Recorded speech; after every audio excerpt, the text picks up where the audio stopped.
Yo, what's up mga moto, welcome back sa ating YouTube channel. For this video mga moto, meron tayong i-unboxing na swim arm sa ating XRM 125 mga moto. Nag-order kasi ako sa Shopee kasi yung aking swim arm is may mga butas na mga moto, pinakain na ng kalawang, kaya nag-order ako sa Shopee. Kasi sa Shopee mas mura lang sa Shopee kaysa dito. Alright, siya mga moto. Tingin. Wala ko ng gunting. Sabi dito, mag video daw para ma-refund.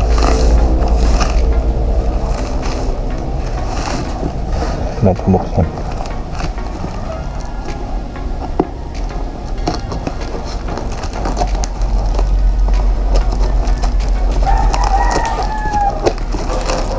Hindi kasi kayang repairin, hindi kayang mag-repair ganun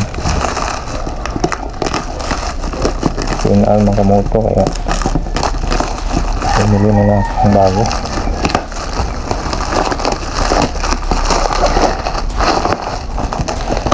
Para nga rin sa ating safety, hindi natin namalayan Makamoto, baka biglang bumagsak. Kaya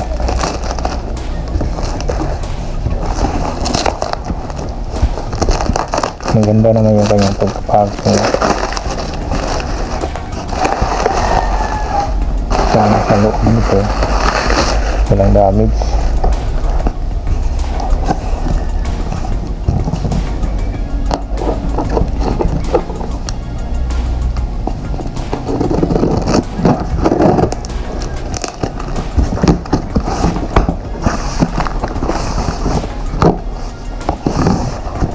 Bali, pangalawa na din itong na-sealer na in-order ako mga motor, yung aking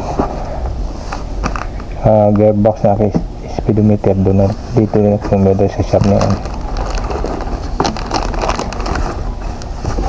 Legit naman mga motor, original talaga. May nakalagay na Honda.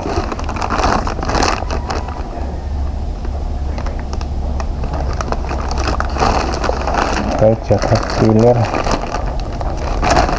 napakaganda. Thumbs up. Picturean ko lang ito mga moto.